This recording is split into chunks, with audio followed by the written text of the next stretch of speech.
Hello everyone, welcome to our audiobook channel. If you enjoy this story or want to hear more exciting content, don't forget to like, subscribe to the channel, and leave a comment. Your feedback helps us improve and bring even more captivating stories. Enjoy listening.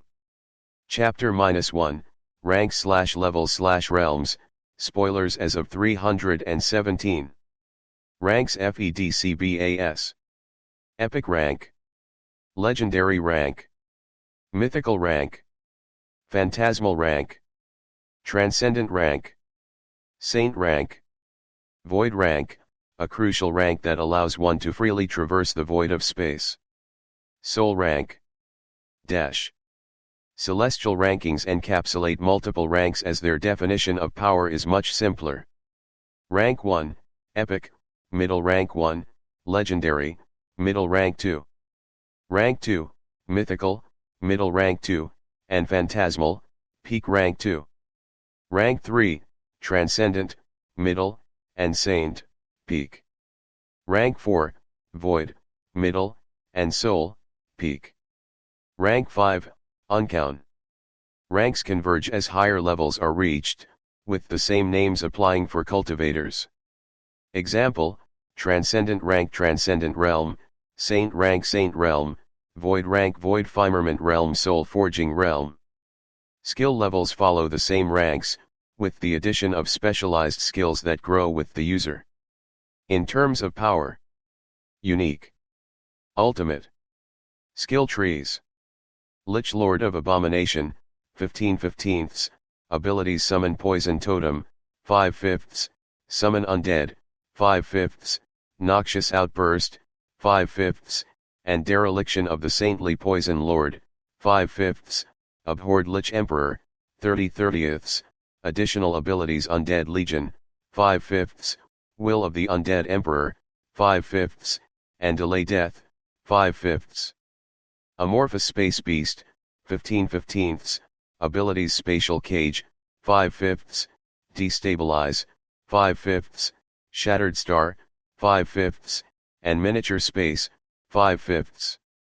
Lesser Thulhu, 30/30, additional abilities Morph, 5/5, Child of Space, 5/5, Portals of Terror, 5/5, and Sever, 5/5. Blood Lord, 30/30, a technique that only those with the purest forms of blood can use. It is ancient blood magic that includes the abilities Dawn of the Blood Lord, 0/5, Blood World, 5/5, Drain Life, 0/5, and Nightmarish Descent, 0/5. A skill given to the holder of all the 7 deadly sins skills. The user is considered to be the absolute sin, empowering every sin type skill they hold. It gives access to the skills: Sin Empowerment, Harbinger of Sin, Sin Manipulation, Sin Siphoning, and Archdemon Lord Transformation. Your connection to the stars is unique, being able to assert an influence that bends the laws of space to your will. A proficient connector is able to freely traverse through space, even to locations they have never been to before. Abilities include Marker, Connector, Astral Traveler, Expansive Space, and Star Seeker. Your very core holds a unique relationship to blood, granting you wondrous ways of utilizing it that many can only aspire to. Abilities include Unique Origin, World Veil, Blood Sea, A Drop of Blood, Telepathy, Vampirism, and Panacea. Bloodline, S. Vampire Progenitor, Awakening. The bloodline of the vampire progenitor has fused with your origin, slowly continuing to awaken to its full potential as time progresses. Bloodline boosts include Ancient Being, Vampire Ruler, Supernatural Beauty, Decelerated Aging, Blood Controller, Bloodline Affinity, Bloodline Bestowal, World Portal, All Element Resistance, Natural Blood Armor, Enhanced Charisma, Unnatural Healing, Unnatural Speed, and Blood Gourmet. Chapter 1, Awaken. I was looking at a glistening book on the table, a skill book, albeit a very low-ranked one at that. Fireball, an F-rank spell that only the most unfortunate beginners start with. But this skill book took a majority of my remaining inheritance, and all of my savings. I was known to be a fairly smart guy before everything went to shit, so I planned ahead before spending most of my money. In the worst case scenario, I still have enough funds to last me at least a few months. In the best case scenario, as planned, I would consume this skill book and hope for a semi-decent talent when I awaken. Getting this skill book was not easy, but it was the only way to awaken if you did not awaken naturally. The rich had no problem awakening themselves, their children, and their children's children. I look at the skill book again before stealing my resolve and picking it up. Bringing it close to my chest, I close my eyes. A few seconds pass before I see a flash of light, even though my eyes are closed. Opening them, the book in my hands had disappeared, and at the corner of my eyes something else had appeared. Noah. Vitality, 10. Focus. Strength, 10. Skill, S Fireball. Shining with blue light, the words brought confusion more than relief to me. Where the hell were the numbers for focus? From the released knowledge, ever since the apocalyptic event that killed more than 1 billion people occurred, a new magical world took its place. People that are termed as awakened appeared, and others could also become awakened through learning skill book that can be dropped from killed monsters. Yes, monsters. Magical beings that most commonly reside in dungeons, and occasionally come out whenever a dungeon break occurs. Since more than a year has passed, it became common knowledge that those who are awakened are able to use skills, whether inherently gained or from skill books, to perform amazing feats and vanquish monsters. These awakened beings can increase their strength by killing more monsters and absorbing the life cores they drop, which add to the 3 attributes, vitality, focus and strength. Sigh. So why the f.u.c.k is my focus empty? I try not to become depressed as I feel my body change somewhat after I awakened. I seem to have become slightly stronger, and can instinctively cast the skill I just learned. The problem is, can I even cast skills if I don't have any focus? Why the hell is there no number though? My exhilaration of awakening was slowly fading away as I couldn't figure out the numbers, or lack of thereof, on the blue screen in front of me. Looking back, nothing like this seems to come to mind from the news and everything I have been paying close attention to. Sigh, I'll have to figure it out as I go. Vitality and strength are average, and focus, what is required to cast skills and increase the damage you do, is black. Can I even cast Fireball if I don't even know how much focus I have? Usually, most average Awakanis can cast F-tier skills 5 times before they completely deplete the energy in their body. The larger your focus, the higher tier the skills you can cast and the more times you can cast them. Since awakened mages are extremely powerful, focus cores are much more in demand than vitality cores and strength cores. Awakened mages can shoot their skills at a long distance and not even give the monsters a chance to retaliate, while awakened berserkers and awakened knights have to get up close to fight. I was hoping to awaken to become a mage. Sigh, without wallowing in melancholic thoughts anymore, I try the last Hail Mary the first can, actually casting the skill I just learned. Fireball, a common F-rank skill that many F-ranked awakened have. I step out of my small apartment and head to an empty barren field behind the apartment complex. Rent had become increasingly more expensive nowadays, as buildings that had high security where you won't suddenly lose your life were high-priced. I had to move quite a distance to get to the barren field before I could begin testing my first skill, and possibly my last. Hyping myself up, I raise my hand in front of me and call out, "Fireball." A small ball of flames came to light in front of me, much to my shock and disbelief. Along with the shock came exhilaration. I can still cast skills even though my focus bar doesn't show anything. Putting my shock aside, I command the fireball to move forward before it exploded a few meters from me. Wanting to test to see if I can at least cast the average 5 fireballs that normal F-ranked awakened can cast, I keep on going. Fireball, fireball, fireball. 3 more fireballs were shot and exploded in front of me, increasing the shock and happiness in my heart. At least I have average skills, even if it doesn't show on the stat panel. Weirdly enough, I did not feel any less energy in my body.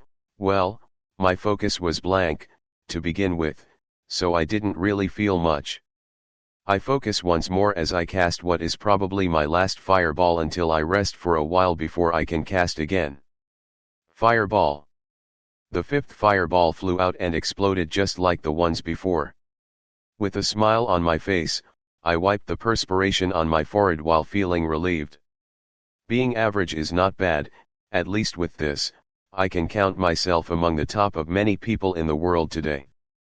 I was still confused on the fact that no numbers were showing on my focus though, which meant I couldn't get a gauge on just how much energy I had and how many times I could cast my skill. I hesitantly raised my hand again to see just how many times I could cast Fireball. Fireball, Fireball, Fireball. The more times I cast the skill and more fireballs flew and exploded in front of me, the more shocked I became. Fireball. The shock soon turned into incredulousness, as I had counted more than 50 fireballs flying from me and exploding. This 10 times the normal amount of energy an average F rank has. I try to breathe to calm myself down. 10 times. That means my energy nears rank D awakened. That was extremely rare, as long distance awakened with skills like fireballs can easily take down an F rank monster, and 3 to 4 fireballs or equivalent skills can take care of E-ranked monsters. D-ranked awakened individuals also triumph over D-ranked monsters fairly easily with good usage of their skills. Am I actually one of the talented Awakanes? I try to push down the pride that began rising before calling out another fireball, because I still didn't feel like I was out of energy. This both scared me and made me extremely hopeful in the future. When I kept casting the skill, I didn't really feel any energy leaving, nor did I feel exhausted. When I reached 100 casts, my shock increased. When it reached 300, my head was pounding from this unknown situation. When it reached 500 casts, my whole body shook. I breathed heavily before looking around me. I was fairly deep into the barren field and had the cover of trees behind me.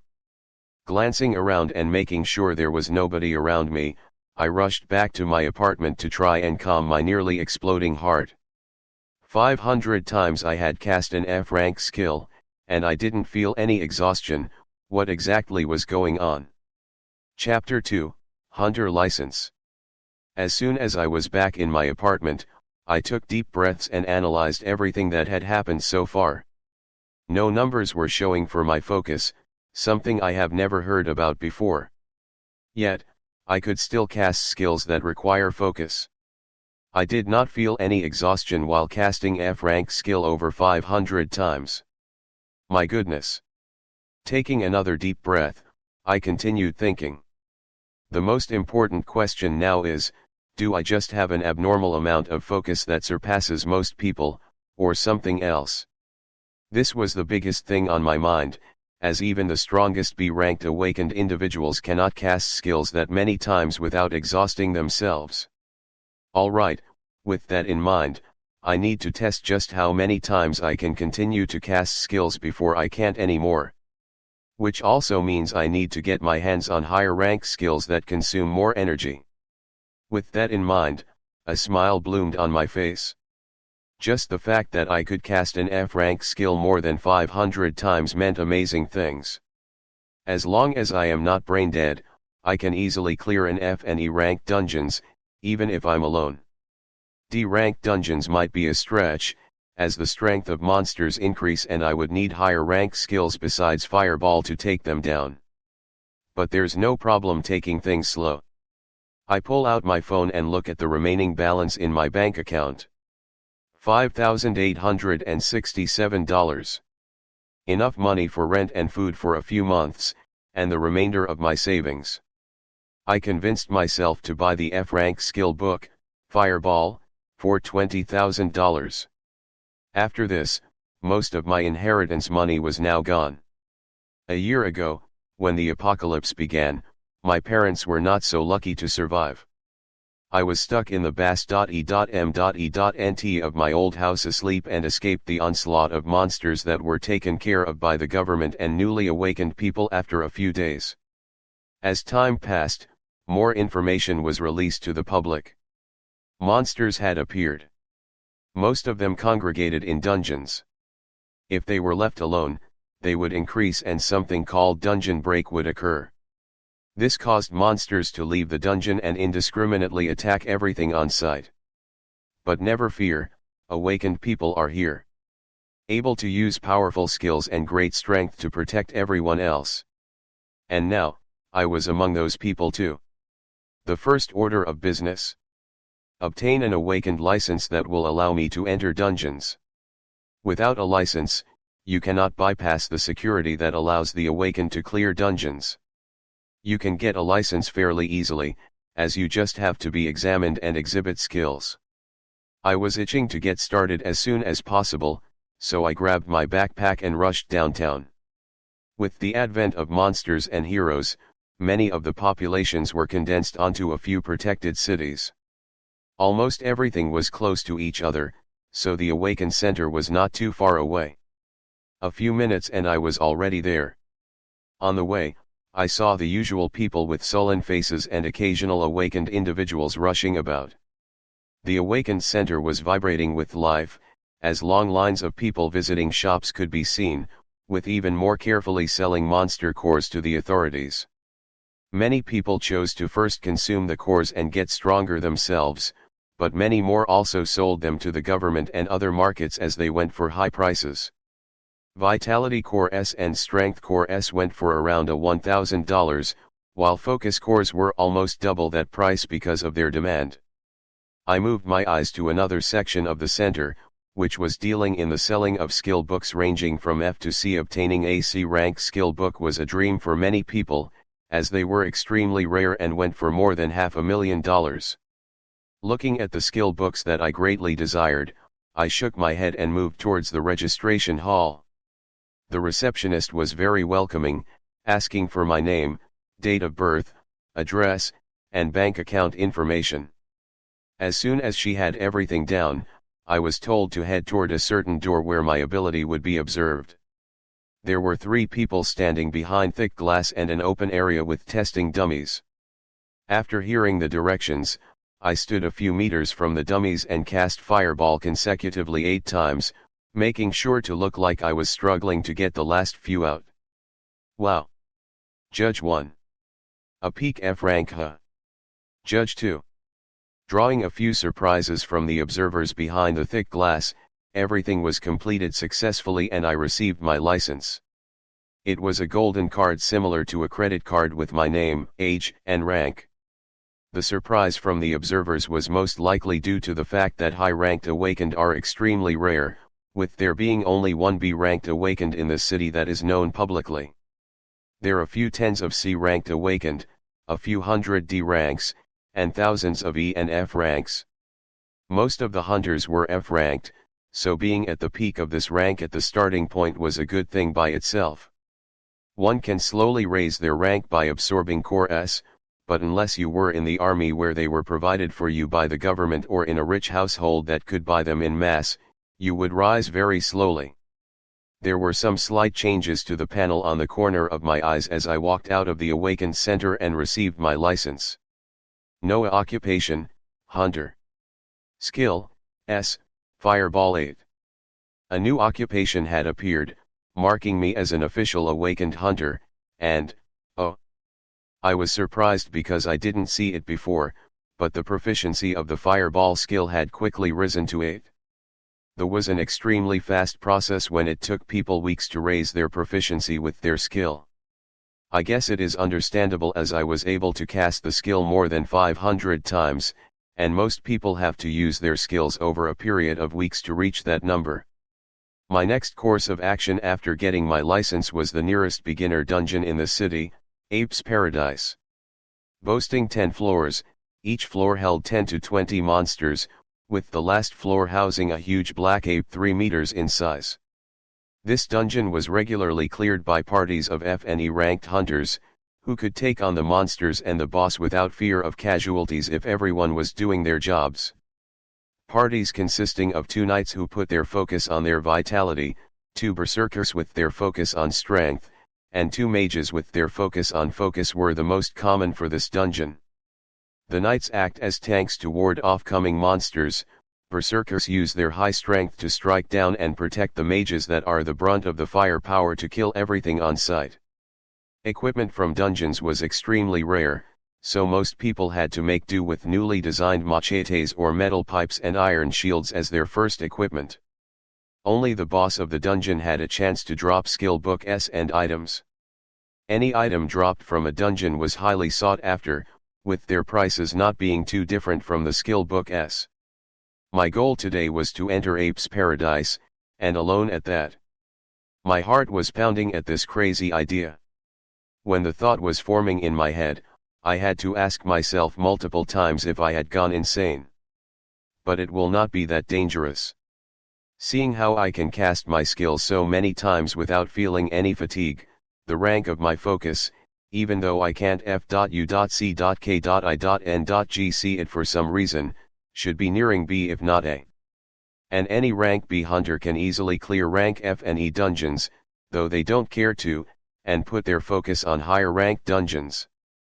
Now, with me being the only F-ranked hunter entering and clearing this dungeon, my heart was pounding from the possible rewards. Usually, rewards are split between the many members of the party, but I would keep all the core S and possible skill book S and item S that drop. Just the thought of it made my heart excited. I steeled my resolve and heading towards Ape's Paradise. Chapter 3, Ape's Paradise. Chapter 3, Ape's Paradise. A huge monolith structure was surrounded by high walls. There was security at the entrance and heavily armed soldiers on the walls. Even though this was only an F-ranked dungeon, it made up for millions of dollars of revenue every day with a large number of people entering, clearing the monsters, and selling the resources they receive inside. This monolith had a blue color, indicating it was a normal dungeon with little danger of a dungeon break.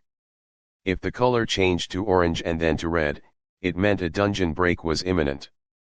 Regularly clearing the dungeon kept the color at blue, turning it into a treasure trove with capable people farming it.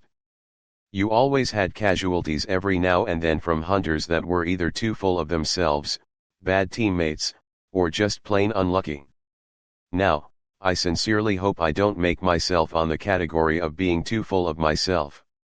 Gathering my wits, I show the guards at the metal entrance of the enclosure my hunter ID before heading in. Inside the walls, there were a few hunter teams getting their gear in order or just talking. A few people were standing around looking to either form parties or invite others to their party. At the center of the blue monolith, there was a square, door-like structure. This door-like structure was how you entered the dungeon. Those in a group would have to touch the door with a few second differences, but under a minute, to be transferred to the first floor of the dungeon together. There was a party prepared to go into the dungeon in front of me already, so I reined in my curiosity about the other hunters around me and stood a few feet away from the ingoing party. It didn't take long before a few hunters noticed a lone man waiting by himself. Oi, is that kid thinking of going in alone? Hunter A. Bro, another one with a death wish. Hunter B. Just ignore him, who knows, maybe he's one of those prodigies that can solo an F-rank dungeon? Haha. Hunter C. Ignoring the laughs around me, I wait patiently as the entire party in front of me disappeared in a flash, and waited the required minute before going forward and placing my hand on the square door. In an instant, I was transported into a large cavern, where I had just caught the attention of 2 1-meter-tall black apes. I brought myself to full attention and observed both the apes and my surrounding before I began my first dungeon hunt. A single fireball, and then a second, and a third, and a fourth quickly flew towards the 2 apes. When the ball of fire exploded on their faces, they were already incapacitated and letting out dying screeches. They would not survive after that, and a second fireball hit them at the same location, quickly finishing them off. I breathed heavily as I felt the adrenaline course through my body. 2 F-rank monsters, easily taken care of by me. Haha, this was a feeling I could get used to. Usually, F-rank hunters would use their skills sparingly, making sure to cast them all either on the boss or on emergencies. I did not have such reservations. I went towards where the apes fell and grabbed a glistening strength core that dropped. It was small in size, smaller than a pigeon's egg, and yet they went for $1,000 on the market. I placed the core into my backpack and ventured farther in. I didn't have to walk far, as 3 apes were quickly rushing towards me, screeching after hearing the death screams of their brethren. With a thought, fireball was cast one after another, each not missing its targets that were rushing forward. Another strength core dropped from these 3.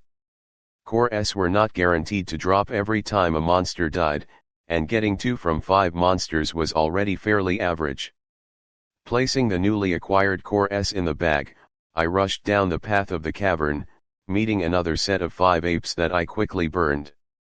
I had to force myself to calm down as I so easily and quickly took down the monsters and collected cores. I never imagined myself being able to do something like this and had to pinch myself a few times just to make sure it wasn't a dream. Forcing myself to remain calmer, I cleared the first floor quickly and headed down the winding steps to the second floor. The apes came in batches of 3 to 5, and just ran towards me when I neared. I didn't let them get any closer than 4 meters from me, hurling balls of fire towards them as soon as they were in my sight. And just like that, an incredulous sight occurred in the F-ranked dungeon Ape's Paradise.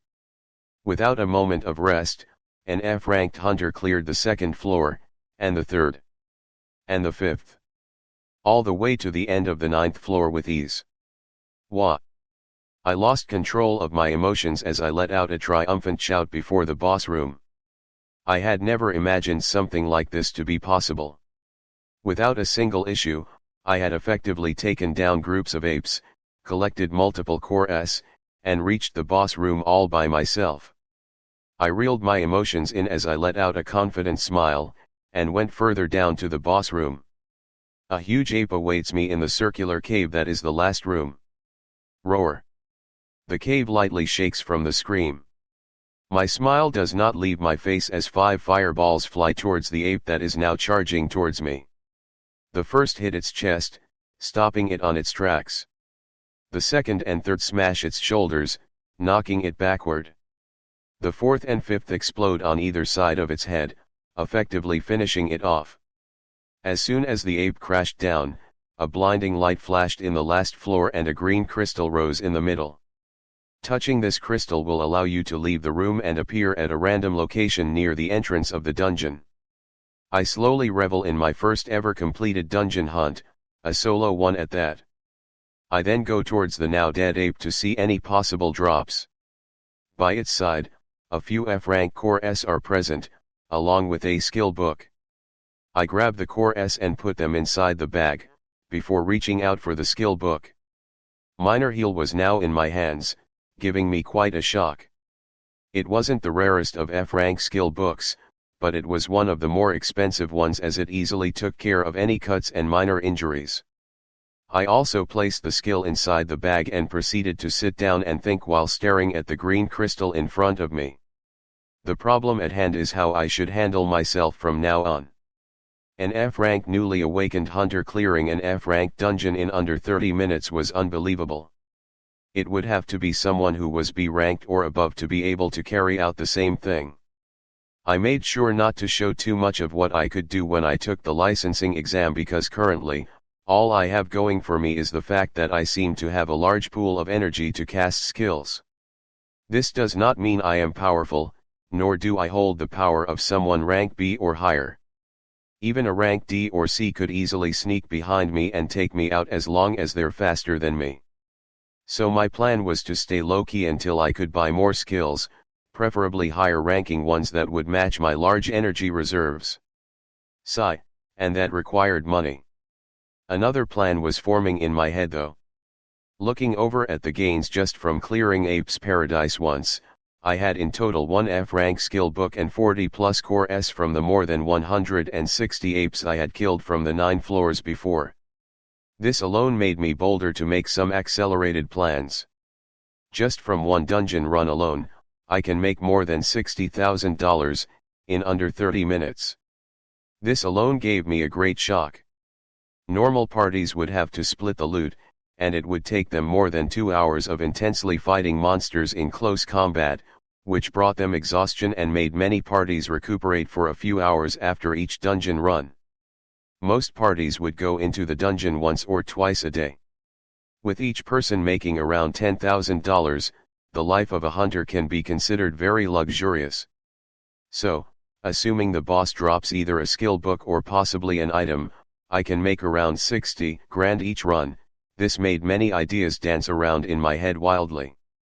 I've already spent many months observing hunters and researching every knowledge available to the public about them. I've researched even more into all the known skill book S and item S that can be dropped from boss rooms. For someone with a large energy pool like me, I already had a few books in mind that would work very well. Of course, I also have to keep on testing just how much focus I really have. A wild thought keeps appearing in my head that I do not want to entertain as it is too grand, the possibility that because my focus appears blank, and I can repeatedly continue to cast skills with no feeling of exhaustion, could mean that I can simply keep on casting skills as much as I want. Boom. It felt like something had exploded in my head as this idea came and my mind entertained it more and more. My heart was also beating fast that this could even be a possibility. But, why not? From what I've seen so far, there is no value for my focus attribute. Is it more logical to think that it is just a really high number that I somehow cannot see, or that because it is blank and I can still cast skills, I can simply continue to cast skills without any problem of depleting something? I took a deep breath to calm my nerves before I came to terms with a new plan. It was somewhat risky, but it will be fast and reduce any possible future problems, whether it be from monsters or hunters. The world after the apocalypse was vastly different, but still the same. Now even more filled with dangers and deaths. A hunter could easily be killed by monsters, robbed by other hunters, or killed by the government if they do not fall in line.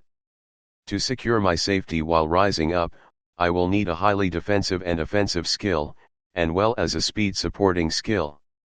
Something of C rank or above would be highly effective, and yet the cheapest C rank skills start off at $500,000. So, how do I go about this?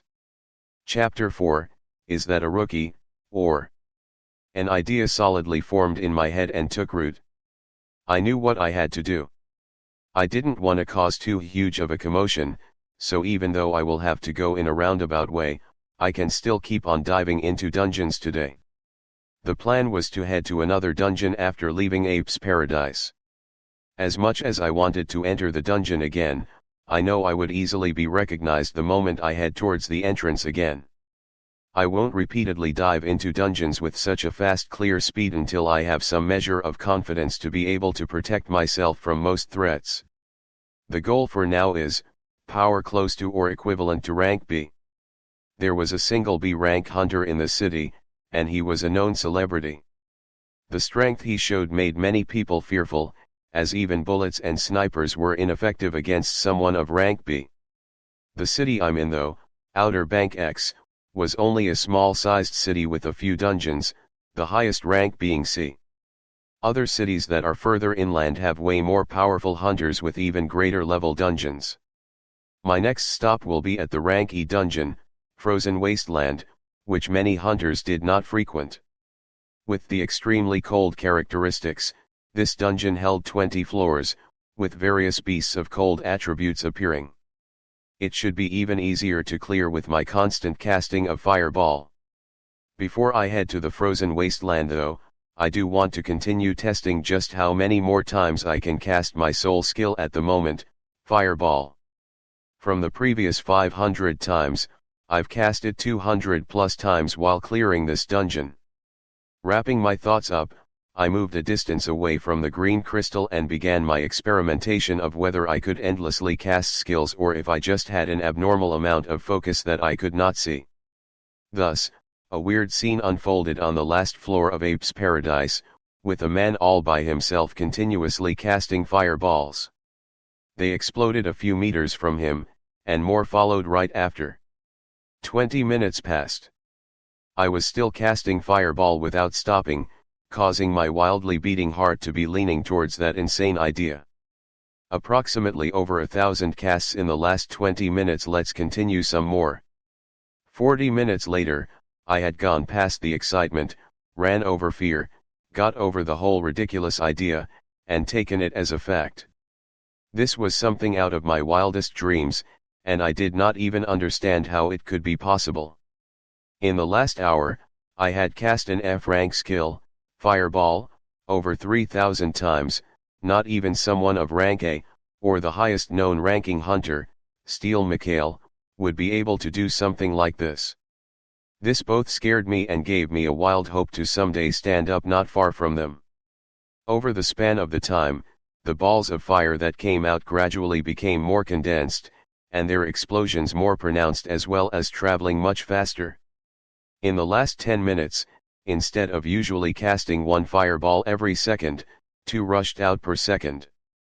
They were apparently becoming smaller, faster, and more explosive as I continued to cast them. This should be my proficiency rising at a stupid crazy rate because of how many times I am casting the skill. My current panel looked like this. Noah occupation, Hunter. Skill, S, Fireball 59.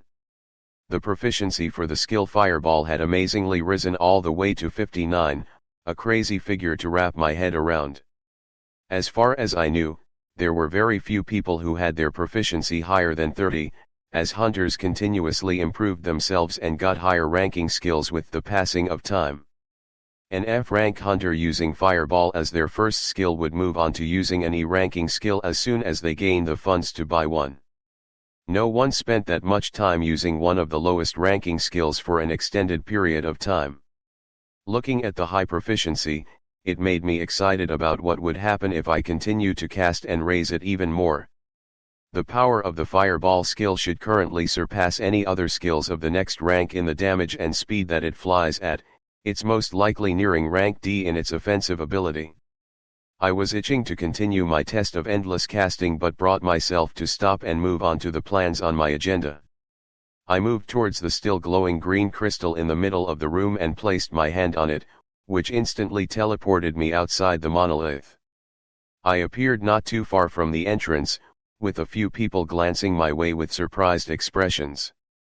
Did his entire team wipe, or do we have a ranker here? Hunter F. Ha! A ranker? Have you ever seen them dressed like that with a flimsy backpack on them? My apologies, kid, I hope they weren't your closest friends. Hunter G. A few people noticed the abnormalities as someone finished the dungeon and was transported out alone. My current attire really did not match anyone of rank C or higher, as many people quickly noticed. Most of the people that were there an hour and a half ago when I went in the dungeon were either gone or not paying attention, as the surrounding compound of the dungeon was a fairly large space. I ignored the pitying gazes of hunters who thought the rest of my team was gone and headed towards the gate. Funny enough, I was becoming more and more used of ignoring other people's gazes as this day went on. Outside the gate, there were a few stalls and people rushing about. I went towards another section where there were a few cars lined up and planned to use the hunter ride system. There were many people making their living driving hunters from dungeons to the awakened center or to their lodging. It was a very dangerous job as you can always have an unstable customer, but this time they're superpowered people who could either blow you up or snap your neck with a twist of their hands. One man quickly came up to me with a smiling expression and asked if I needed a ride. I nodded and quickly got on the parked Dodge Charger in front of me, our destination, the frozen wasteland. In the 25-minute trip towards the next dungeon, I kept on thinking of any things that I missed and went over my plans for the next few days. Time quickly passed and we neared another huge monolith, this one with a slight tinge of orange. Many hunters did not like clearing this dungeon because of the extreme cold, resulting in mandatory cleanup by the government routinely. I would take my time in this dungeon though, as there were significantly fewer hunters, and even a single run would probably net me more than double the money I made in Ape's Paradise. I paid the high fare and got out of the car, flashing my hunter license to the guards at the door, who didn't bother with me after giving me a second look and shaking their heads. Hey, I promise you I'm not just a hunter on a suicide mission, all right. I look around the enclosure of this dungeon and head towards the entrance. There wasn't even a team on standby to be entering. With a few hunters tiered on some stalls and shops selling food and equipment. Nothing held me back as I quickly went to the entrance and placed my hand on one of the square doors, which quickly transported me to the first floor of the rank E dungeon, Frozen Wasteland. I was quickly besieged by the cold that drove many hunters away, and quickly cast 2 fireballs that did not fly away from me this time but circled around me. Doing this usually required hunters to continuously provide more energy, but nothing like that could be felt from me. As soon as I commanded the fireballs to circle a few feet away from me, the cold was majorly offset and nowhere near where it was before. There wasn't a pause to be given though, as I soon heard the growling of animals that quickly showed themselves. Clear white wolves were rushing towards me, their glistening white teeth flashing menacingly in the white wasteland. There wasn't a single hint of fear in me though, as I moved forward confidently. Condensed fireballs were quickly rushing from me at high speeds, exploding on the wolves' bodies and blowing masses of meat away. The group was quickly taken care of in the first volley of fireballs, and all that was left for me was to pick up the core that dropped. I looked forward to the misty cold path in front of me as I rushed down this 20-floor dungeon that would be the beginning of my journey. Chapter 5, How Many Fireballs to Take Down a Huge Polar Bear. In the first 5 floors of the frozen wasteland, packs of white wolves appeared. With the fast velocity of the ever so damaging fireballs, they were mowed down quickly. Aside from casting the skill towards the enemies that appeared, I had a few of them rotating around me, and randomly cast the skill even more as I moved forward, even if there were no enemies near me. I wanted to increase the proficiency of fireball as fast as possible. I could only imagine what these monsters felt, as they would hear sounds of an explosion that quickly pulled them toward me before they met a grisly fate. Killing all of these monsters did not have that much of an effect on me. I was looking at them like the mere monsters that they were. They would not hesitate a second to rip my head off if I gave them the chance. Not to mention the hatred that everyone has against monsters for all the massacres on the early stage of the apocalypse. The first 5 floors were quickly cleared, and from the 6th floor, monsters with a similar shape to foxes began appearing. These ones much bigger than the wolves before them. Their size surprisingly did not make them any slower, and they were rushing towards me while ferociously growling. The further condensed fireballs were shooting out from me without stopping. I was doing my best to adjust to the ever so increasing speed while aiming for their heads and limbs. As soon as there was an impact, an explosion followed and chunks of meat flew. The Arctic foxes were then taken down just as easily as the wolves. This continued until the 15th floor, where huge musk ox began appearing. They looked like huge bisons, but with a lot more fur. I stopped aiming at their limbs, as it seemed their thick coating provided some protection for them, and focused on throwing the fireballs only at their heads. At the speed they were rushing towards me, I actually had to move back to avoid being rammed into whenever I ran into a group of 4 or 5 musk ox. They required more fireballs to be taken down, and if there were many of them then at least one would be able to get within a few meters. This pushed down my ever so increasing confidence a bit, making me slow down and stop my incessant casting that caused explosive sounds that alerted the monsters when I neared. As soon as I met another group, I cast as many fireballs as I could and kept them around me without losing my focus, before bombarding the group when I neared. Just like that, I smoothly cleared all the way until the 20th floor, which held crystal glass stairs heading downwards. I took a deep breath and prepared myself, casting the maximum fireballs I could keep circling me before I lost control and they exploded, which was about 10. Any more than that and I would lose concentration of a few that would fly away and explode. I went down the stairs and was met with a wide cave that had cold winds rushing about. At the center was a huge slumbering mass of a beast. As soon as I stepped in, two bright shining eyes opened, giving me a shock. This was the first ever monster that actually made me feel somewhat suffocated, mostly due to its size. I didn't waste any more time before commanding the fireballs around me to rush towards the huge beast, which was now standing on its hind legs. Damn! All 10 fireballs rushed towards it, with a few more appearing around me a few seconds after. The beast that seemed like a huge polar bear crossed its thick arms around its face as the fireballs came and a huge explosion occurred. Boom! Dust filled the room, but I didn't even bother waiting and checking if it was still alive or not before I threw the next 10 fireballs in the same direction. Whoosh! I let out a scream as I quickly moved back.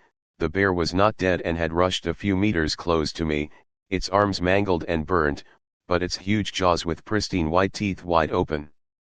The last 10 fireballs I had haphazardly thrown out saved my life, as they quickly exploded on the opened jaws of the bear and blasted its head off. Damn! Damn! Damn!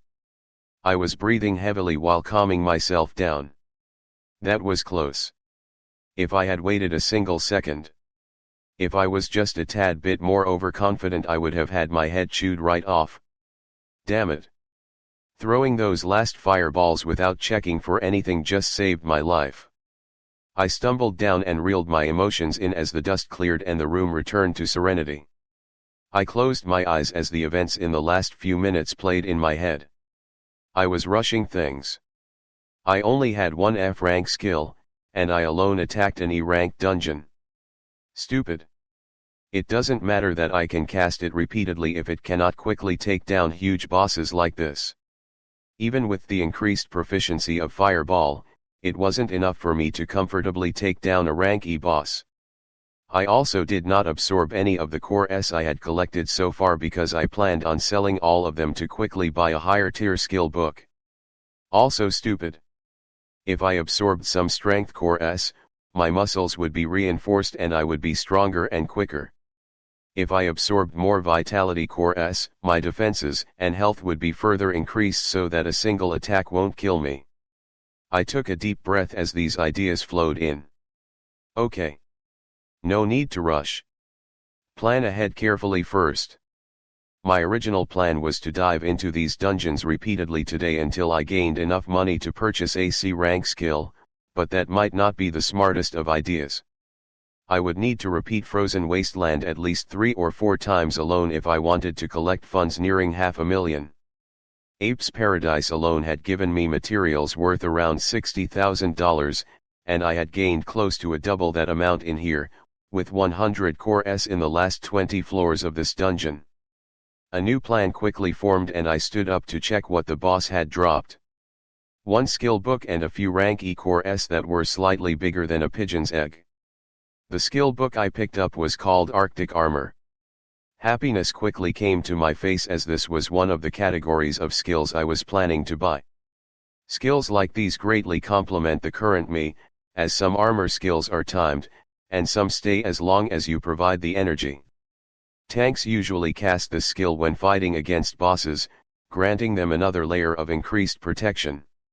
If the tank doesn't have a high enough focus though, he might run out of energy for the armor and quickly be taken out, so his team members had to act fast to kill the boss. Arctic Armor would stay active as long as you provided the energy for the skill.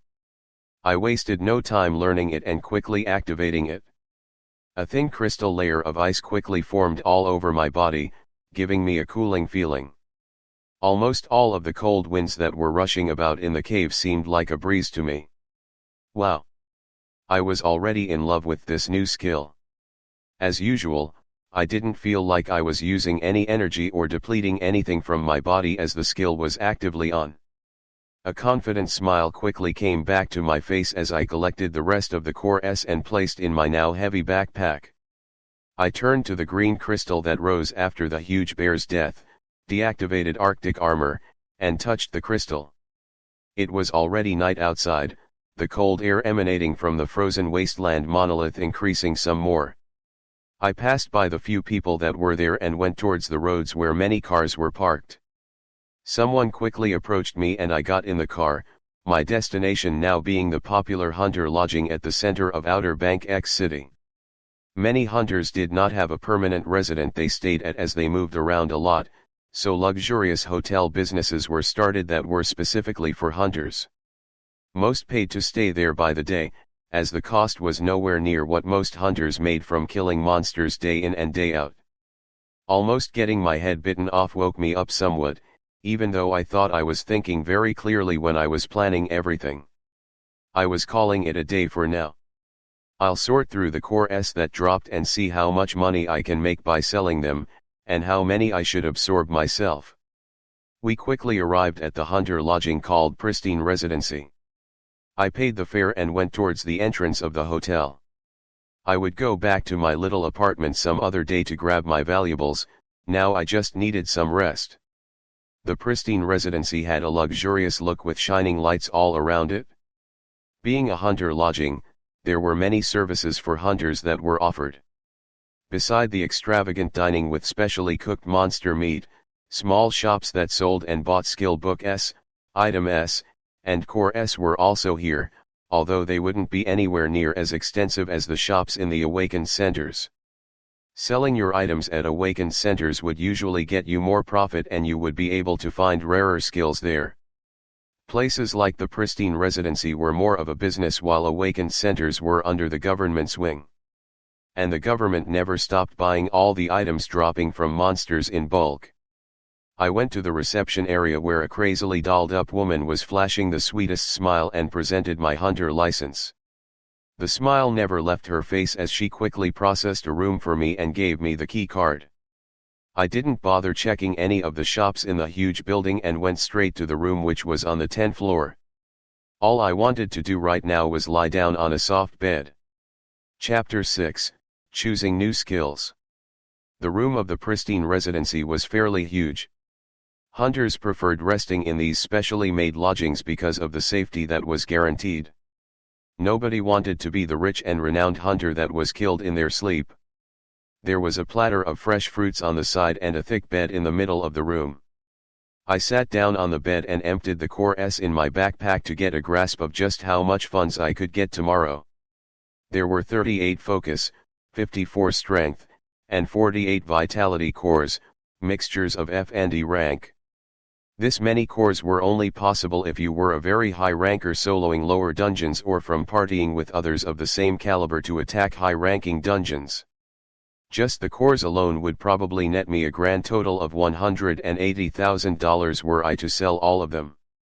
I wouldn't be able to even come close to purchasing a rank C skill, but I could probably get one rank D skill or two rank E skills.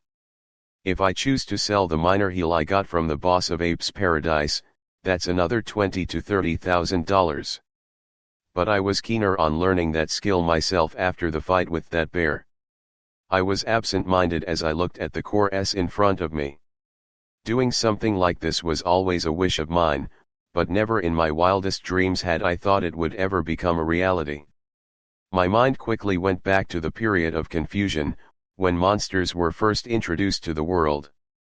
The last thing I remember saying to my parents was, "You guys have fun." They were going to their anniversary date, finally some time away from their son who hadn't yet left the house. Those were the last words. Tears unconsciously fell from my eyes as my mind went back to that time. I remember the rage I felt. The powerlessness as I hid in the bass.e.m.e.nt. Away from the screams and growls that were clearly heard as if they were next to me. All I did was clutch my phone and watch the news updates as it went from monsters had appeared, to advice for the people to hide in their homes, to superpowered humans and the military stepping in. I hid in that bass.e.m.e.nt for 2 straight days before I even had the courage to go upstairs and eat something. The weeks that followed were just confirmation of many people that did not have their loved ones returned to them. I was scared and ashamed at that time. My parents, who had done everything for me, were massacred by monsters while I cowered in fear. Time after that seemed to pass by in a blur. With the money my parents left behind, I was able to live off of it comfortably.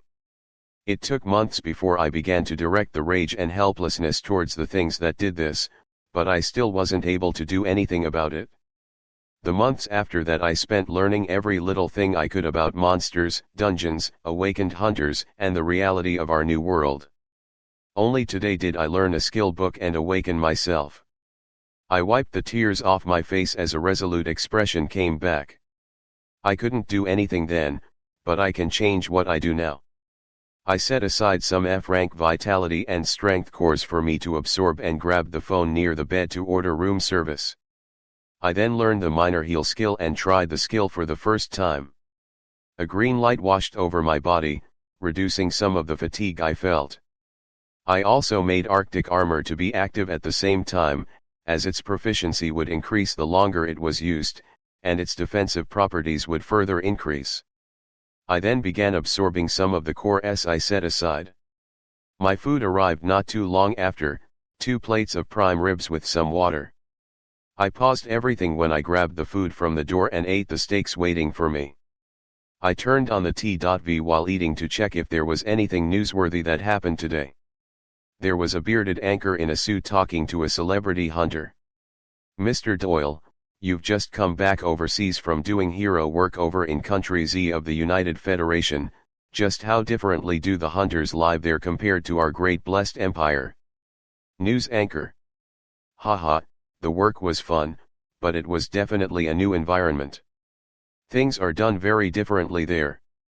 Dungeon diving is very strictly regulated, with hunters having to mandatorily hand over more than half of their earnings over to the government. It was truly eye-opening to see." Celebrity hunter: "My goodness. How can hunters live under such oppression? I would rebel. It is nothing like our great empire, where hunters are given the freedom to grow and prosper. It's why we have such amazing heroes rising up over the years. God bless this great nation of ours." News anchor: "Well. Celebrity hunter."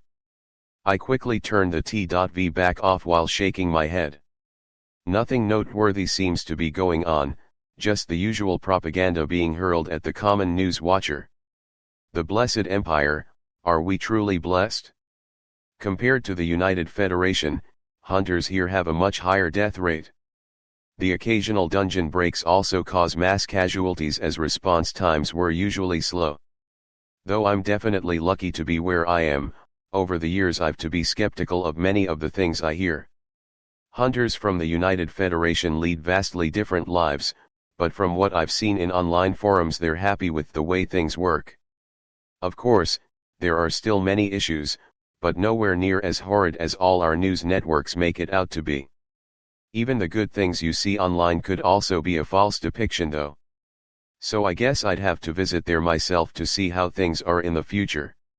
As soon as I finished eating my food and absorbing about 40 vitality and strength cores, I went towards the bed to get some rest.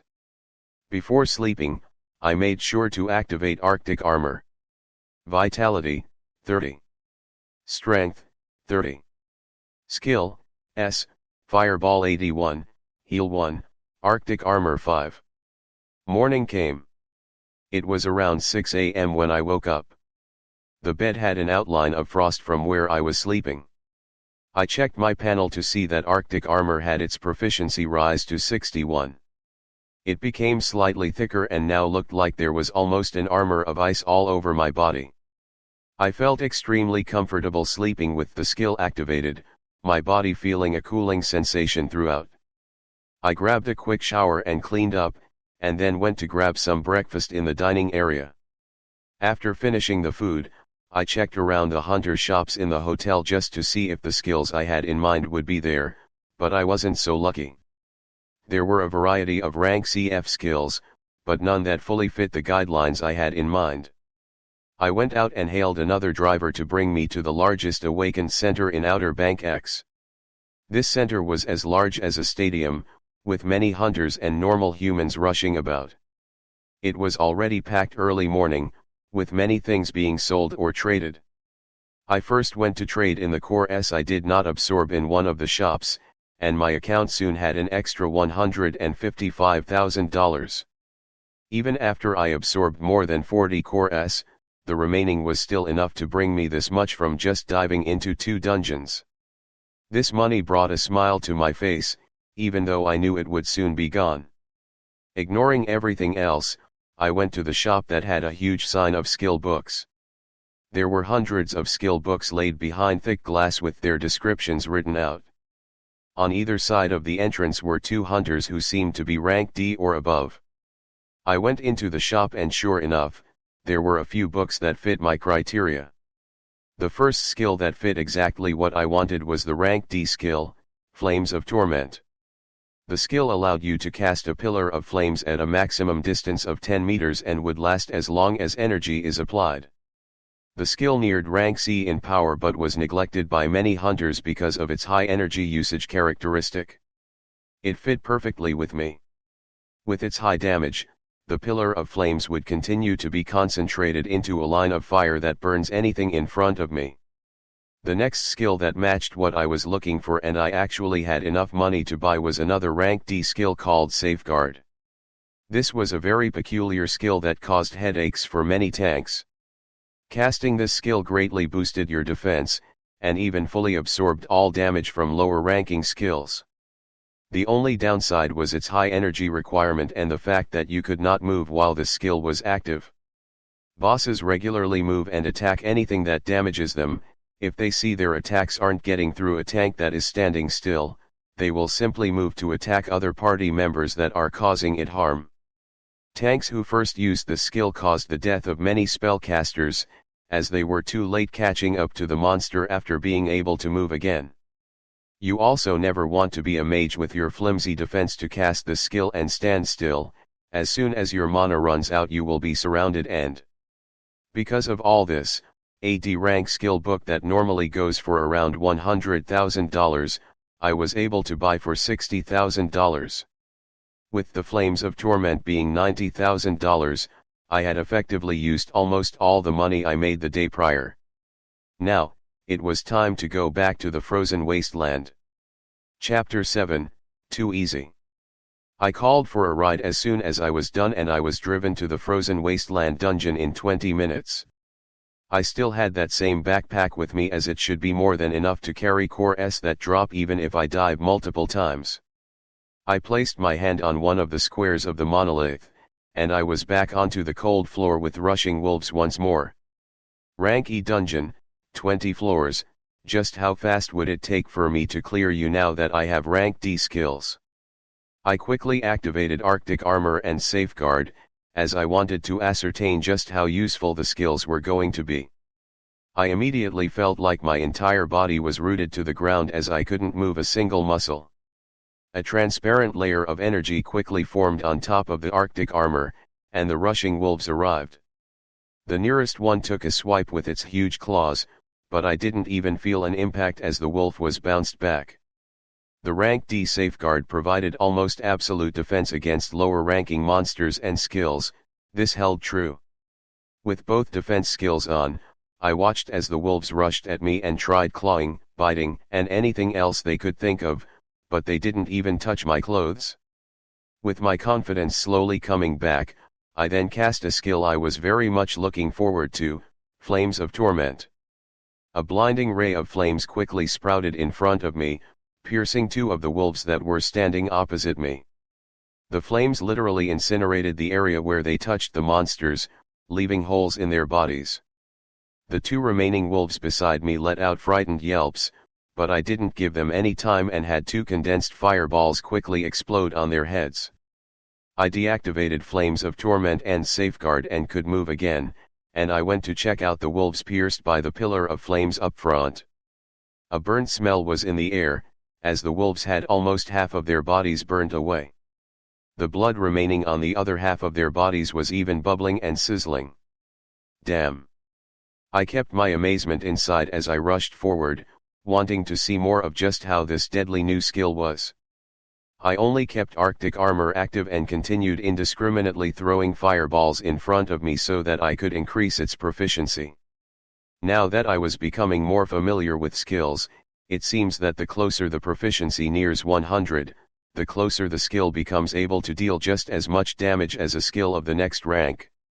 As the F rank fireball neared 100 in proficiency, its speed and damage was almost the same as an E rank offensive skill. I didn't want to completely abandon fireball now that I had the rank D skill, Flames of Torment, as it was still very effective when used well. On the next floor, as soon as the wolves began appearing, I initiated Flames of Torment. I made the pillar of fire move horizontally instead of just shooting straight, causing it to literally melt the beasts in half. All 5 rushing wolves dead from one attack. Haha. I was already falling in love with this skill. Feeling the rush of easily overpowering these monsters, I rushed down the floors even faster. No matter if it was the wolves, the foxes, or the muskox, Flames of Torment did not discriminate and easily burned holes through the beasts with its extremely high heat. The feeling of adrenaline slowly faded as I stood by the stairs to the boss once more. I was decent enough to leave in one piece yesterday, but I was gonna be sure to take it out even more thoroughly today. I went down the stairs and watched the slumbering mass of a beast get up once more, its bright red eyes trying to pierce through me. Without wasting a beat, a pillar of flames sprouted in front of me like a blooming red flower. The rising bear raised its huge paws to protect its body once more, but this time there was no rest from the flames. Gray. A mournful howl was released as the beast's limbs did not last even a second, blasting them apart in an explosion of flesh and bones, continuing onto the body of the bear. A sizzling hole was quickly apparent at the center of the beast's chest, stopping its howls short, and causing it to plummet back down to the cold hard ground. Controlling my breath, I looked down at the huge mass that was now burning in front of me. Something that gave me fear the day before, did not even manage to come a few meters near me now. I closed my eyes as I relished this feeling, and then went forward to grab the core S and, oh. It wasn't a skill book this time around, but, an item. I was quickly able to identify the equipment beside the huge bear: swift boots, increase the speed of the wearer. The item brought a smile to my face, as they rarely dropped and could fetch a high price. The best thing about items is that you can use, reuse, and then sell them without them ever losing their value. I put the boots on, feeling my body get noticeably lighter. I dashed around and confirmed that I could more easily move around. Swiftly clearing the rank E dungeon Frozen Wasteland, a sense of accomplishment rose as I went towards the green crystal. Before going out though, I took out a few of the vitality and strength cores that I had collected in this run and began absorbing them. Rank F Core S allowed a hunter to be strengthened up to 50 attribute points, rank E Core S up to 100, rank D up to 150, and on and on. The hunters standing atop the world currently had their attribute points nearing 300. It didn't matter how many F-ranked Core S you consumed, if you wanted to go past 50 on your attribute, you had to absorb rank E cores, with the process repeating for higher ranks. Absorbing rank E Core S while my stats were still under 50 only made them rise a bit faster. I stopped absorbing once vitality and strength both reached 50, and as usual, focus was blank, so all those cores were saved up in the bag. I wrapped everything up and approached the crystal to leave the dungeon. As I touched the crystal and I was transported outside the monolith, I debated whether I should repeat this dungeon, or go towards one of the few rank D dungeons in Outer Bank X. I currently held 2 rank D skills, one of which was shredding the monsters in this rank E dungeon as if they were paper, the other, once activated anyways, would make me almost impermeable to any damage below rank D, and provide huge defense when facing monsters of equivalent rank. For time efficiency, it makes a lot more sense to head to a higher ranked dungeon, which will mean more floors, more monsters, and better drops. This time around though, I couldn't be reckless. Since I was already at Frozen Wasteland though, and it took me less than 20 minutes to clear everything, it shouldn't be an issue to repeat this dungeon once or twice. There will be no surprises and my safety is guaranteed, as well as the fact that there are so few people here. I made up my mind and approached one of the squares of the monolith again, placing my hand and disappearing right after. The second run of Frozen Wasteland today brought me more core S, with the addition of Blade Strike. With a swing of your sword, unleash a deadly strike upon your enemies. This skill wasn't that useful for me, so I threw in the backpack and went in again for the third time today. The third run of Frozen Wasteland gave me a similar amount of core S, this time with a fairly rare skill, Summon Golem, summons a single partner to fight on your behalf. Many hunters would buy the skill as soon as it hits the shelf, as it allows casters to effectively have another tank, or the knights and berserkers to have a partner to take the damage for a few seconds. It doesn't really go with my style though, as it will be a slow-moving golem, and I rush through these monsters fairly fast. All that it meant for me was being able to receive more money for a skill. Fourth run, only core S, not a single skill book or item. This run bummed me out. Fifth run, more cores and one item, Kenshin's sword. As simple as that, it was a sword. I wasn't planning on getting near any monsters, so this would be getting sold too. My backpack was nearly overflowing though, so I will be heading to an awakened center to sell the things I've collected so far. I was looking forward to this, as my profits now would easily pass 500,000, meaning I can finally grab myself a rank C skill. Vitality, 50. Strength, 50. Skill, S, F Fireball 96, F Heal 10, E Arctic Armor 79, D Flames of Torment 31, D Safeguard 8. Equipment, E Swift Boots. Chapter 8, Offense is the Best Defense. In an unknown mansion somewhere in Outer Bank X. Sir, we noticed an abnormality in one of the dungeons today. Butler. Oh? And what happened? The butler observed the disinterested look on the man in front of him and continued. The E-rank dungeon, Frozen Wasteland, has suddenly gone from a risky assessment of moderate to low. Oh, so someone is doing my job for me while I'm busy with the C-rank dungeon. Yes sir, but the problem is, this change occurred in the span of 2 hours. As soon as the butler finished these words, the eyes of the man he was talking to flashed. Who was it? A team or a ranker that just appeared? We don't know sir, we're currently checking. Butler. Good, let me know as soon as you find out. Are the girls ready? The man's attention quickly moved to the floor above him where he could feel some movements. Yes sir. All newly awakened? Yes sir. Good, don't bother me for the next hour. The butler in a clad black suit watched as the man climbed the stairs. His major worry right now was the fact that a dungeon had moved from a moderate risk level to low in a period of 2 hours. This required a dungeon to be cleared by a team of highly skilled hunters, or one very skilled ranker, multiple times in those 2 hours. There was currently only one hunter in Outer Bank X who would be able to bring a specialized team to clear a dungeon at such high speeds, and he was looking at him now heading to perform some activities. The butler bowed towards his benefactor and then turned around to find out just which new hunters had appeared in their city. I was back in the central awakened center of Outer Bank X, currently selling the items I didn't need along with the core S I didn't absorb. Before coming down here I made sure to absorb the E-rank cores until I hit 70 attribute points for vitality and strength. I slowly adapted to the newfound power my body felt as I moved around, exhilarated at my fast progress. The remaining cores, items, and skill books were all sold and I soon had an extra $674,000 deposited in my account. This was something unbelievable unless you were a high-ranking hunter.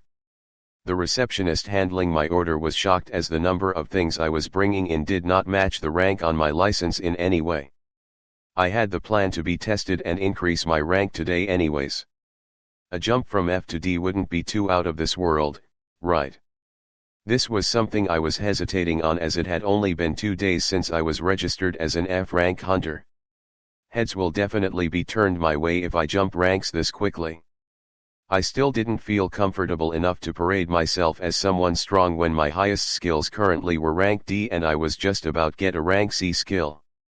Increasing my rank can wait for now, there's no rush.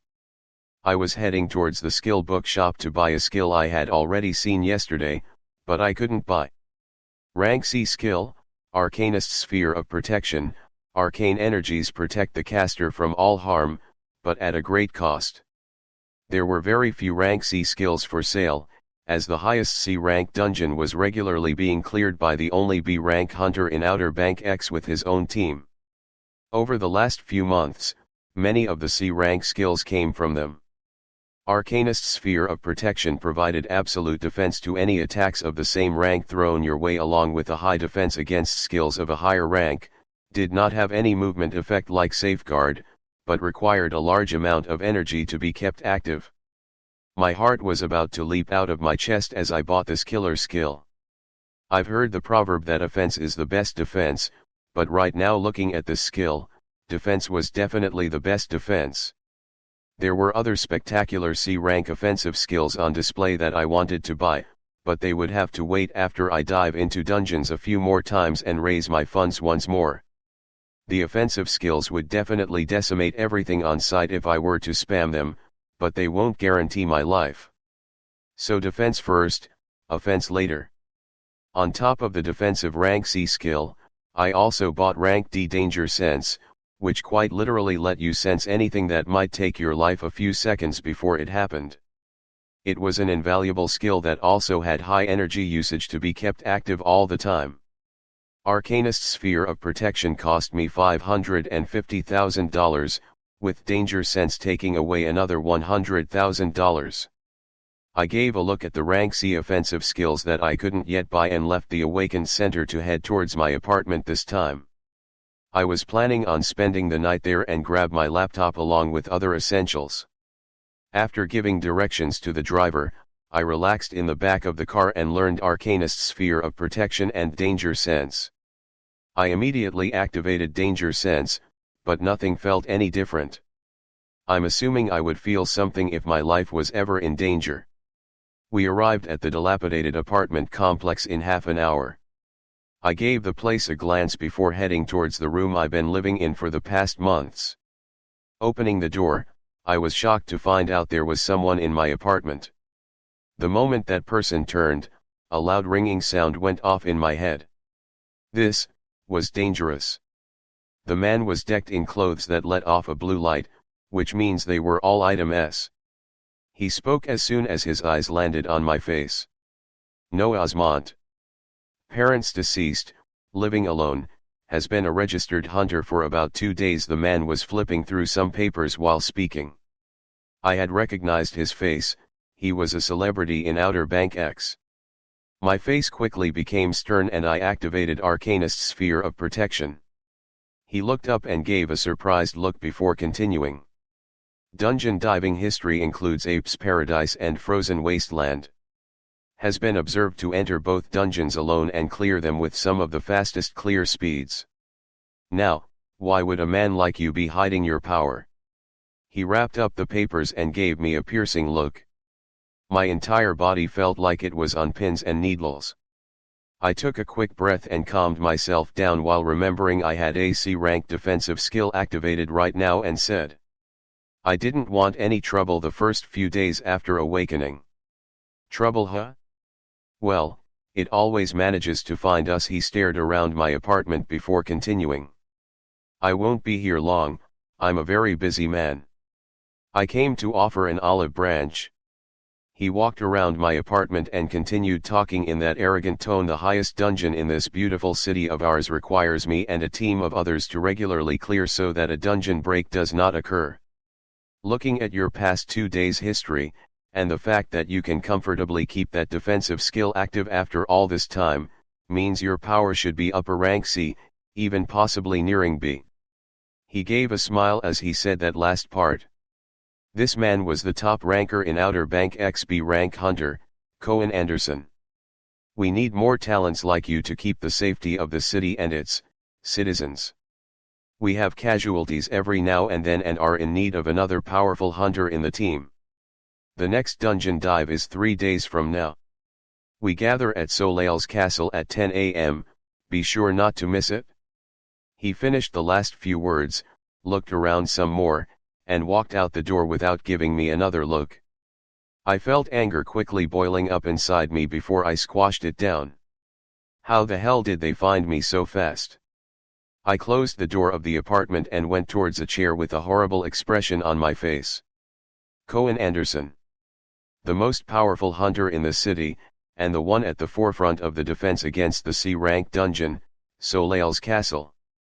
The dungeon monolith always showed a deep orange hue, showing that it could shine red at any moment and cause a dungeon break. Cohen forms a party to clear this dungeon twice a week. The hunters that form this party always change though, as there are casualties in almost every dive. That was how hard a C-rank dungeon was. Even with a B-rank hunter leading the team, there were still casualties. This information was commonplace in the local hunter platforms. New hunters were regularly recruited to help in the defense of the city, but there would be a memoriam at least once a week for a fallen rank C hunter on the team. I wanted to increase my strength slowly before doing what I can to help without the risk of death, but I guess that's out of the window. My anger was kept in check as I recalled his tone that felt more like a command. Arrogance, that was all that I felt from him. Sigh. This was what power could do to you. Cohen was widely known to be arrogant, but he was the strongest hunter in the city and could be relied on to prevent a dungeon break from Soleil's castle. It looks like I will be visiting a C-rank dungeon faster than I thought, but there was one thing he was wrong about. My power was definitely not upper rank C or nearing B. As soon as I learned the appropriate skill book, with my endless casts nothing will stand in my way. A ferocious expression rose in my face as old plans were thrown out and new ones formed. Vitality, 70. Strength, 70. Skill, S, F Fireball 96, F Heal 10, E Arctic Armor 79, D Flames of Torment 31, D Safeguard 8, D Danger Sense 5, C Arcanist Sphere of Protection 2. Chapter 9, Reflection and Planning. I reviewed everything I had been doing so far and looked for what I could change. I was going to keep farming Frozen Wasteland tomorrow, but I would also be heading towards one of the rank D dungeons in the city, Goblin King's Abode, for at least a few rounds. I just learned a C rank defensive skill that most hunters can't even use because of its high energy requirement. There shouldn't be any surprises that might pop up to endanger my life. Along with the rank D Flames of Torment, I should be able to clear the 30-floor dungeon without an issue. Another thing was the usage of my skills.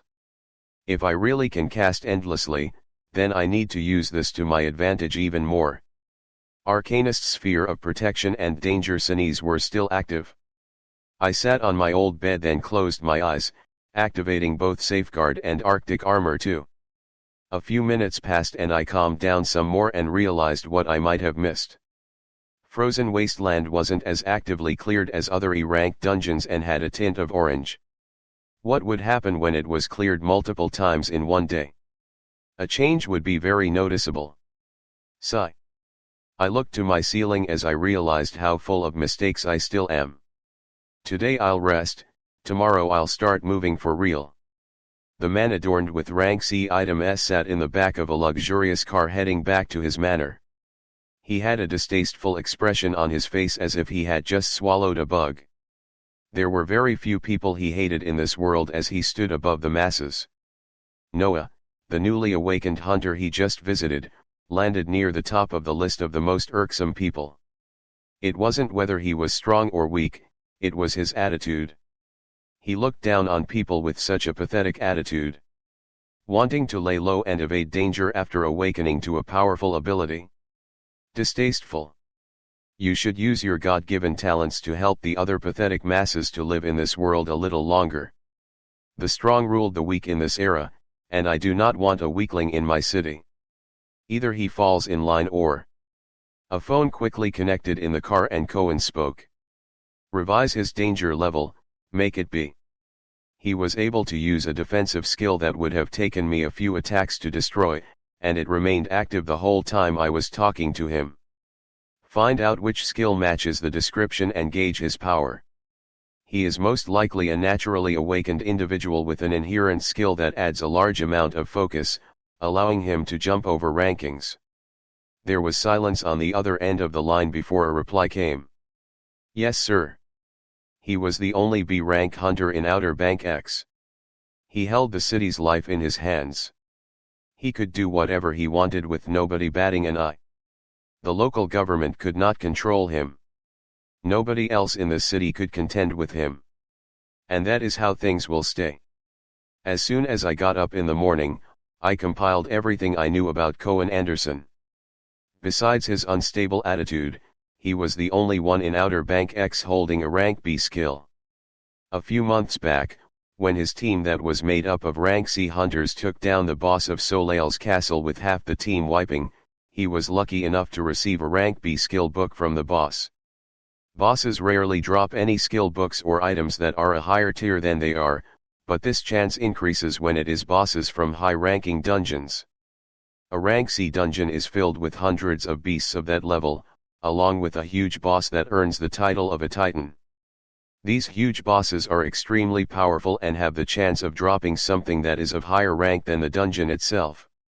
Anderson was that lucky. He joined the ranks of B-tiered hunters and took his position at the top of the city. His team never remained the same over the months, with rank C hunters having a high mortality rate from the dangers of Soleil's castle. I would soon be joining them a few days from now. I thought over everything and began moving, hailing a ride and heading down to Frozen Wasteland for the last time. Since they already know I cleared this, I'll clear it a few more times to raise the fund for a skill I didn't think I would need. I spent around 20 minutes for each run yesterday, and it took me less than 2 hours to clear it multiple times and bring in more than $500,000. I'll only need $400,000 to get the skill that I have in mind though. This time around I was even more efficient. I entered the dungeon and immolated the huge bear another 3 times, giving me a multitude of core S, and 2 skill books that were only worth selling. In less than an hour, I had finished with Frozen Wasteland and went down to the Central Awakened Center to fully start my next phase of plans. The Core S and Skill Book S sold for $447,000, and I went towards the skill shop to buy the skill that will allow me to let loose with no reservations. The skill was still behind the thick glass, which I quickly called the person at the front desk and bought. Rank C skill, Camouflage. The skill allowed you to blend into your surroundings and had to be kept active to keep you from being seen. Besides extremely rich perverts, not many people use this skill. I would be relying on it to keep my movements hidden while I do things that go against the norm for many people even now. I wasted no time learning the skill and went out of the Awakened Center. I still had my F rank license, and it would allow me to get past any gates no matter the rank. The gates and guards placed around the dungeon monoliths were to make sure normal people do not pass through and get themselves killed while trying their luck in the dungeon. Hunters could pass through the gate no matter the rank they held as long as they had a license, as many of the hunters congregating around dungeons wasn't just for the purpose of diving. I called a ride and gave directions to head towards Goblin King's abode. Dungeons get progressively harder as the ranks increase, as can be seen how a rank C dungeon was barely being handled by a B rank hunter surrounded by rank C hunters. The difficulty from E to D was also a huge gulf to cross for many, with D rank hunters opting to dive in groups of 10, or C rank hunters forming smaller groups to receive more profit. Rank D dungeons are very profitable, but when you have to split the loot between 10 people, the returns are minimal when looking at the dangers you face. I had the driver stop while we were at the center of downtown, where you could take many paths to get to a lot of dungeons. I found the nearest alley and activated camouflage along with Arcanist's sphere of protection and Arctic armor. Danger sense was still kept active all this time. The rank C camouflage could hide a hunter from anyone of that same rank, with powerful rank B hunters being able to notice you fairly easily.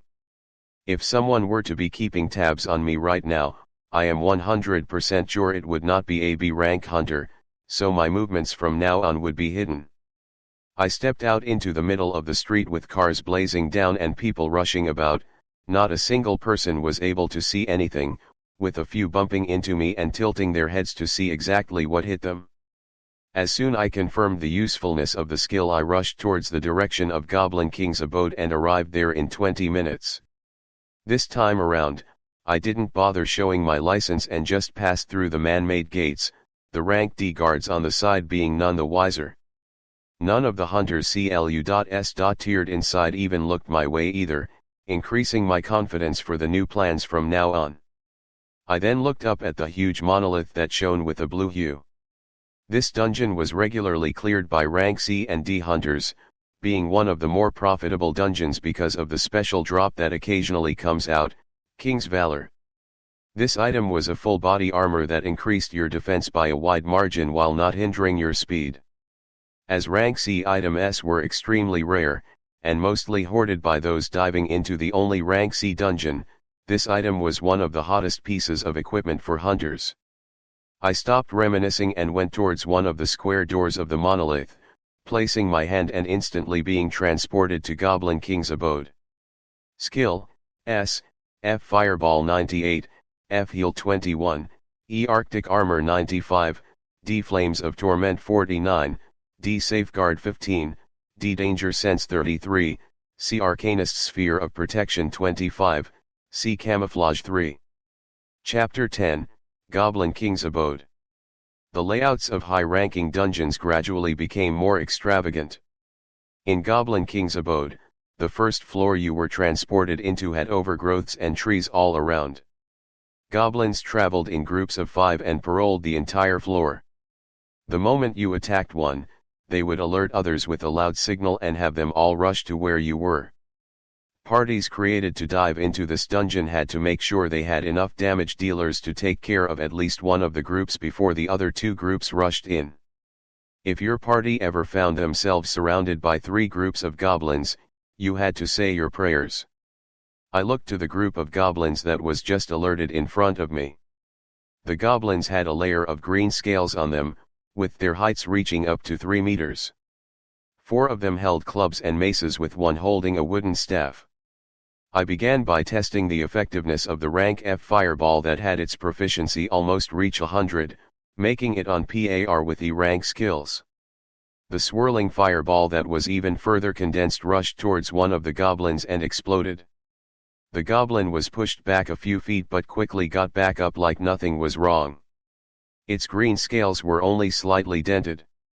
Damn, here I was thinking fireball might still have some uses in the future. Its fast casting and moving speed would actually be good if I was ever going against things that didn't have such high defenses like monsters, but that wasn't something I was looking forward to. The dashing goblins were almost here though, so I initiated my most offensive skill on hand, Flames of Torment. A line of fire quickly appeared in front of me, moving forward to hit the foremost goblin. There was a second of pause after the impact before a scream rang out as the line of fire pierced from the front to its back. I made a grasping motion to the pillar of flames and moved my hand to the right. The skill followed my command, acting like a thick rope that moved horizontally and bisected the heads of the 2 goblins on the right. The remaining 2 goblins were immediately frightened to see such quick deaths of their friends and they began dashing back. I wouldn't give them a chance though, so I moved forward and kept the distance, quickly commanding the skill to coil around the 2 goblins, burning them to a crisp. Haha. This was a method I had begun using after becoming familiar with this skill. I didn't have to just allow the skill to shoot flames in front of me. As my proficiency rose, I could more easily control the pillar of flames to not just move forward, diagonally, or horizontally. With enough concentration, I could command the skill to act as agile as a rope to suffocate my enemies in flames. As soon as I finished them off, rustling sounds could be heard as another 5 goblins dashed in. I didn't sit still this time around, giving them a cold grin and running towards them, a pillar of flames eerily squirming in front of me.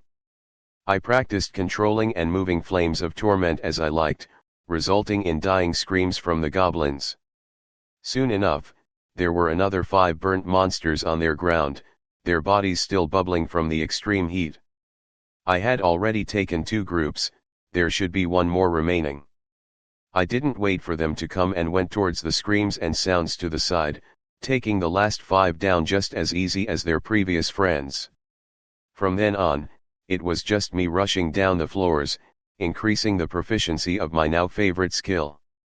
On a few of the floors, I tested the effectiveness of camouflage against monsters and the results were spectacular. I could sneak in a few meters around them without them noticing a single thing, but if I stayed at that location for just a few seconds or went in any closer to them, then eyes would shift to where I was at. I wasn't sure if it was just sharper senses or a stronger nose that alerted them as you neared, but it was fun running around without being seen. From the 10th floor onward, more goblin archers and mages began appearing, shooting arrows, fireballs, lightning, and frost bolts towards me.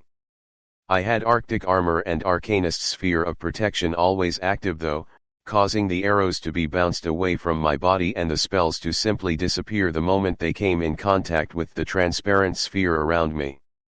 All they could see was a small being deflecting and absorbing their attacks while he lashed out with a thick pillar of fire that either tightened their bodies to death or blasted their heads apart. Surprising the goblin mages and archers with camouflage was even deadlier, as they can't even cast a single spell before they become lifeless. Adrenaline was coursing through me as I watched these D-rank 3-meter-tall monsters easily fall, but I reminded myself this wasn't what I was aiming for. They were D-rank, they were weak, just like me. I cannot think too highly of myself. Any random millionaire could buy skills just as strong and enough cores to easily make someone just as powerful. The change I wanted to make inside of me was to not feel that feeling of cowardice, that feeling of helplessness that I wallowed in for so long. Whatever stood in my way, whether it be human or monster, whether it be the largest titans I will eventually be facing, I wanted to face it head on without fear. I reined in my emotions and rushed down the floors even faster. Within an hour and a half, I had rushed down all 29 floors of the dungeon and stood near the last steps of stairs that would take me to the boss room. I realized the pain of normal hunters and why most of them only dived into dungeons once or twice at most a day. Me rushing down while mowing enemies left and right still required me to spend a few minutes on each floor. There being so many floors and monsters, the hunters in a party had to put their lives on the line to kill monsters on each floor while resting to recover their energy and heal up right after. Just going through one dungeon could take them 5 hours or more. Me being able to endlessly cast my skills was such a huge thing that even now I found myself questioning if it was still real. I went down the steps while making sure all defensive skills and even camouflage was active, and I was soon in a huge clearing with a small mountain in the middle. Scratch that, not a mountain, just a very savage-looking goblin that was about 6 meters in size. Its skin was shining a dark black that made it very prominent in this clearing. Holy shit! It held no weapons on its hands, and yet its hands alone seemed enough to smash anything coming near it. This boss was the killer of many hunters, its large size and strength quickly weeding out inexperienced hunters from knowledgeable ones. At least 2 rank D knights or 1 rank C with the heaviest of armors were required in order to withstand even one of its strikes.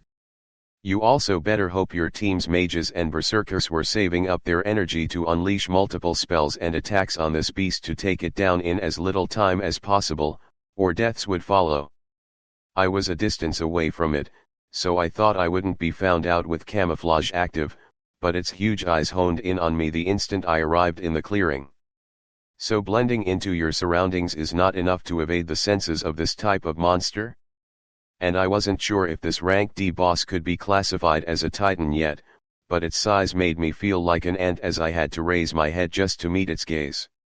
I felt my blood pumping as I found myself in this stare down against something more than 3 times my size. I was not scared. I looked at this huge beast and I saw my goals. I saw my future. I slowly began walking, and my walk gradually changed into a run. The beast stood still, not making a single sound. A smile broke out on my face as unrestrained laughter could be heard. A few meters long thick line of flames quickly appeared beside me as I charged towards this humongous beast. As soon as I got near it, a huge black fist covered the entirety of my sight. My laughter didn't stop as the line of flames also shot out and wrapped around that fist. Then, a huge impact was felt. Boom! The fist felt like the whole world was dropped on me. I had seen it smash into the sphere that was protecting me, and instantly felt myself fly back at a speed I've never been exposed to before. Bam! I was smashed into the wall behind me a second later, a spherical dent created as I dropped down to my feet. Not a single hair on my body was harmed. The rank C skill, Arcanist Sphere of Protection, was not for show. The beast in front of me didn't stay silent anymore as a mournful howl rang throughout the huge clearing. Its right fist had fallen to the ground, forever removed from its arms. The calmness in its eyes was completely gone as its feet smacked the ground and jumped towards me.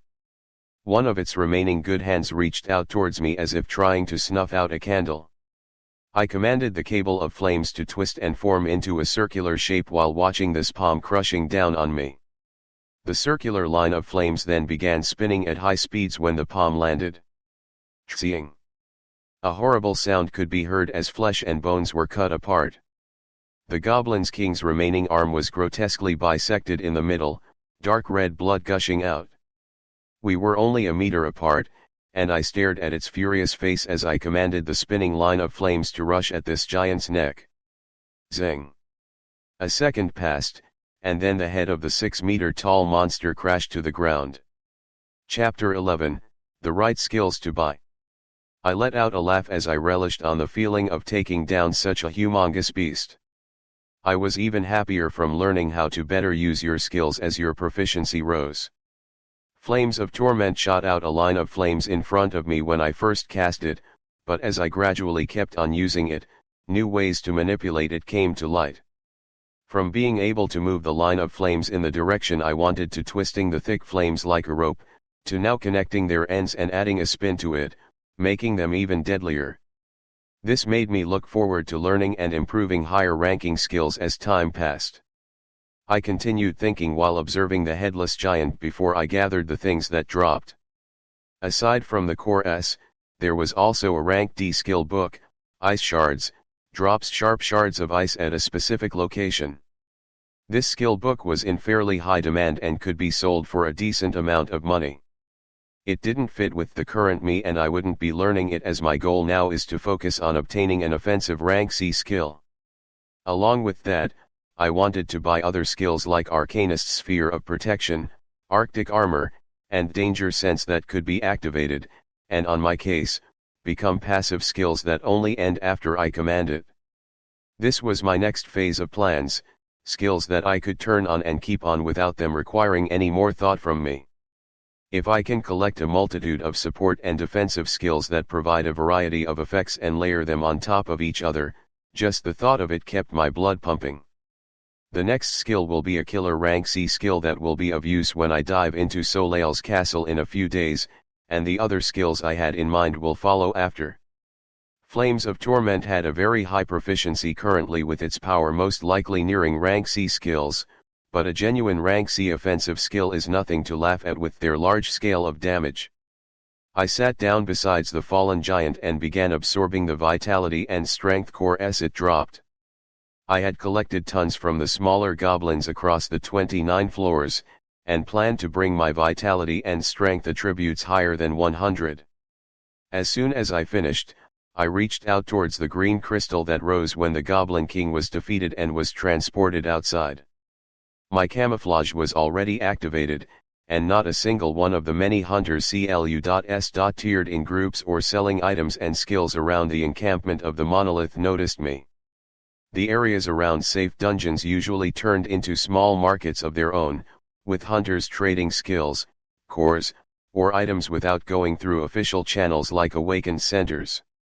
The selling of these things around the dungeons gave much less profit though, so unless a hunter was willing to pay a high price for a specific skill or item they wanted, most people sell their loot to the awakened centers.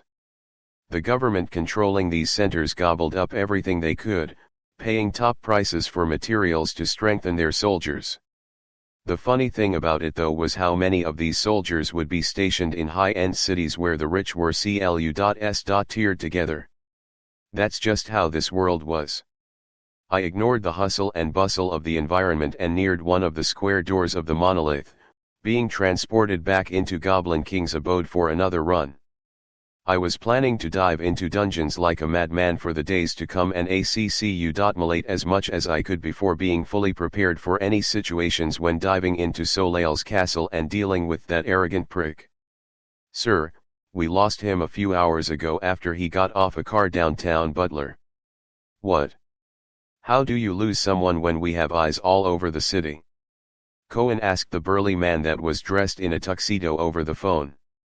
"It was our mistake, sir. We'll be sure to find him as soon as possible." "If I may, I would like to share my thoughts about this subject," though the butler hung his head low as he talked to his master. This was the man that had saved his life when monsters were about to snuff it out, and he had been indebted to him from then on. He was an official holding a high position in a major firm, but he left everything behind and followed his master willingly over the past months, managing his financials and turning a blind eye to the many tastes his master had. After all, nobody was perfect. What is it? There are many inconsistencies about him that we are unsure of, and have not yet grasped exactly how high his level of power is. My apprehension increased today as he was able to escape under the watch of many of our people. Might I suggest that we approach him in a different manner? He carefully spoke out every word, making sure his words would not be the cause of anger. There was silence on the other end of the phone before Cohen spoke. "Do you doubt me?" The butler quickly frowned and hung his head even lower before he replied, "I would never. I am only speaking from an abundance of caution of this man who has suddenly awakened to a power nearing rank B in just a few days." A pause followed thereafter, before a reply came with the call being ended a moment later. "I'll keep that in mind." The butler wiped off the perspiration and looked out of the mansion. He did not succeed, his master had still become angry. My second run of Goblin King's abode was fruitful, as the boss had been kind enough to drop the sought-after armor King's Valor. The 6-meter goblin had horrible burns all over its body, as I took my time with it to get more practice facing something that much bigger than me. This was all in preparation to go against much bigger bosses that fully earned the title of Titans from rank C and above. One of the things I learned was that if you didn't have a strong enough defensive skill, it didn't matter how knowledgeable you were about its moves, as a single punch would be able to stain your body all over the wall. I equipped King's Valor and felt a new layer of clothes wrap around me. The armor had a light blue metal sheen to it with a slight protrusion at the chest, covering a majority of my body besides my extremities and head. The greatest thing about this armor was the fact it did not feel awkward to move around in, as if the metallic attribute was malleable. I could move and stretch my body even better than normal with no issues. The third run of the dungeon gave me more than enough cores that my backpack was almost overflowing now, along with the rank D skill triple shot that was commonly used by ranged berserkers that used bows. I had taken more than half of the day diving into this dungeon, and it was already night outside. Tightening my overflowing bag on my back, I left Goblin King's abode encampment and went towards the downtown, with my camouflage active as usual. Once I was in the middle of the city, I turned the skill off and called for a ride that dropped me off the Central Awakened Center 20 minutes after. It was rush hour around this time with many people running about downtown. Many drowning their troubles and fear with alcohol and many more going towards the unsavory places deep in the city. I went inside the Awakened Center and had to be taken to a private room because of the volume of things I was trying to sell. A fat-looking middle-aged man replaced the gorgeous woman that was talking to me and quickly handled the transaction, taking all my remaining cores and skills from Goblin King's abode and offering to deposit $1.6 million into my account. I looked at these numbers as if they were imaginary, and they might as well be as they would be gone a few minutes from now when I purchase the rank C skills. I became a high-profile client in the man's eyes as he asked me if there was anything else I needed before completing the transaction, and I told him the names of the skills I wanted. A few minutes later, 3 rank C skill books were situated at the table next to us, and only $100,000 was deposited in my bank account. Part 1 of the series ends here. If you enjoyed it, please give us a like and subscribe so we can be motivated to make even better videos in the future.